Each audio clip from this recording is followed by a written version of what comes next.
Hi, we're Group 39 and here we will be conducting an interview training lesson to help managers who are not HR specialists become significantly better at the practice of interviewing people for jobs.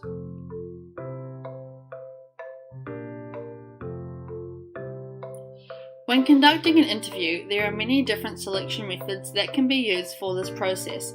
Some of the most common methods include application forms and CVs, which is information on the applicant which can be used to screen out those who do not meet basic requirements.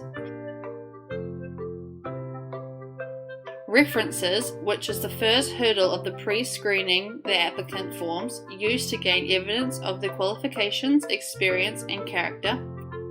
Face-to-face interviews, which are very important as it is an opportunity to meet applicants and see if they are a right fit for the organisation culture. Personality questionnaires, which is used to predict job performance, and cognitive ability tests, which are used as a measurement of the person's intellectual abilities. Technology has become a major development in the selection process. Applicants are now able to complete many tests online as part of their application process, saving time for both the applicant and HR staff. However, this raises the issue of less control and applicants being able to cheat, so be aware of this when selecting new staff. As a solution to this, all online tests as part of the screening process should be verified before making an offer. In the selection process, there are also a few bias or effects to watch out for and consider so you are able to choose the best candidate appropriate for the job. Some of the most common effects to look out for include the expectancy effect, which is being biased towards an applicant due to a high initial expectation. The halo or horn effect, which involves rating applicants overall either high or low only based on one aspect. The primary effect, which is judging the applicant based on your first impression, or the similar to me effect, which is being biased towards those who are similar to the assessor.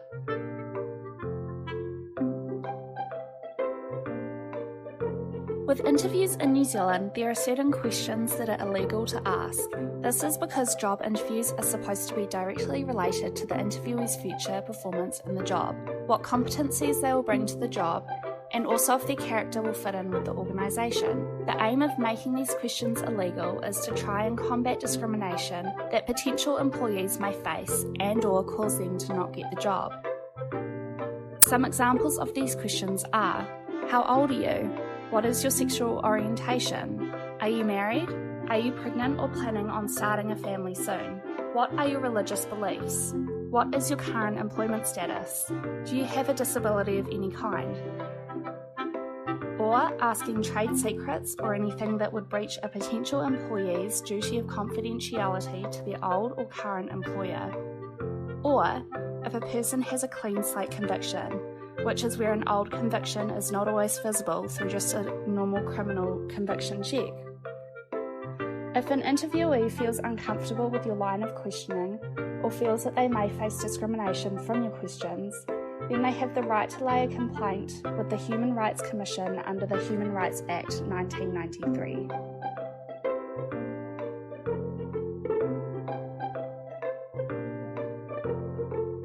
It is essential that your interviews are structured. Without a defined format, you risk creating a bias, making it more difficult for you to make fair comparisons between candidates. You should have a set list of questions that are based on a thorough job analysis. If you are recruiting a sales manager, design your questions around the skills and tasks needed to be a sales manager.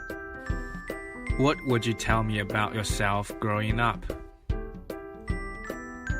This won't elicit skills or traits they possess that would impact their job performance. This also risks being seen as discriminatory if they were to disclose any disabilities or their religious background. You can instead ask, Tell me why you have chosen this career path. Remember that this interview may also determine whether or not the candidate wants the position. The way you conduct your interviews will determine how they perceive the company. If an applicant senses that you aren't prepared or are made uncomfortable by your ill-equipped questions, they may choose to withdraw from the hiring process. Two of the most effective interview techniques are behavioral and situational questions. Behavioral interviews aim to elicit information about previous work experience. Tell me about a training method for a new sales representative that you find most effective. Situational interviews ask candidates to respond to a situation they may face on the job. Pretend I am a sales representative who has missed their quota 3 months in a row. How would you manage this?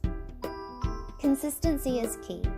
Ask the exact same questions of each interviewee and beware of prompting. This is a technique that helps nudge the applicant in the right direction when candidates aren't providing the required response. But follow-up questions should be broad and open. It should not aid them. The initial question may be, what do you think it takes to be a good leader?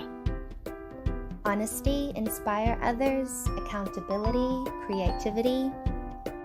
Communicating is important in leadership. Can you provide an example of how you've communicated effectively in your previous management role? This is a leading prompting question that provides the applicant with an unfair advantage. A good interviewer who wants a more detailed response would ask, "Can you give me an example of that type of quality?" To summarize, there are many different selection methods for you to choose from, and it's important to be aware of the bias and effects when conducting this process. In New Zealand, there are laws that protect interviewees from discrimination. Therefore, you need to ensure that your questions are strictly job-related. Your interviews need to be structured.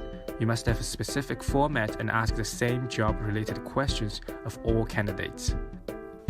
Understanding the principles and techniques presented in this video will help facilitate a fair and valid approach to interviewing, so that you can conduct great interviews.